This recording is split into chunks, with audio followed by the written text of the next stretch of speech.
আসসালামু আলাইকুম রাহমাতুল্লাহ।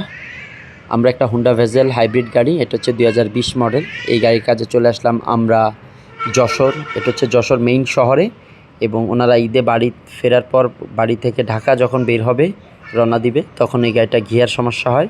সো আমরা ঢাকা থেকে সমস্ত মালামাল নিয়ে এখানে চলে আসলাম ওনার এখানে। দেন আমরা এসে গাড়িটার গিয়ার খুললাম, ডুয়াল ক্লাস এবং গিয়ারের ভিতরে কিছু সমস্যা ছিল সেগুলো সলভ করলাম, এবং আমরা এই কাজগুলো করে গাড়িটা কমপ্লিট করলাম আলহামদুলিল্লাহ। তো আপনারা যারা হুন্ডা ভেজেল গাড়ির এই ধরনের সমস্যা হয়, তাদের এই সমস্যার সমাধানের জন্য সরাসরি আমাদের সাথে যোগাযোগ করতে পারেন। তো আমরা সব কিছু কাজটা কমপ্লিট করলাম। এখন আমরা হুন্ডার যে এইচডিএস স্ক্যানার রিকমেন্ডেড করা হুন্ডা কিট, সেটা দিয়ে আমরা এই গাড়ির ক্যালিব্রেশন করতেছি। সো 2020-এর মডেলে একটু চেঞ্জিং আছে ক্যালিব্রেশনটা। তো আমরা কমপ্লিট করলে আলহামদুলিল্লাহ ঢাকা ব্যাক করতেছি। এখন আছি মাওয়াতে। আপনাদের কারো এই ধরনের সমস্যা হয়ে থাকলে আমাদের সাথে যোগাযোগ করতে পারেন। ধন্যবাদ সবাইকে। আসসালামু আলাইকুম।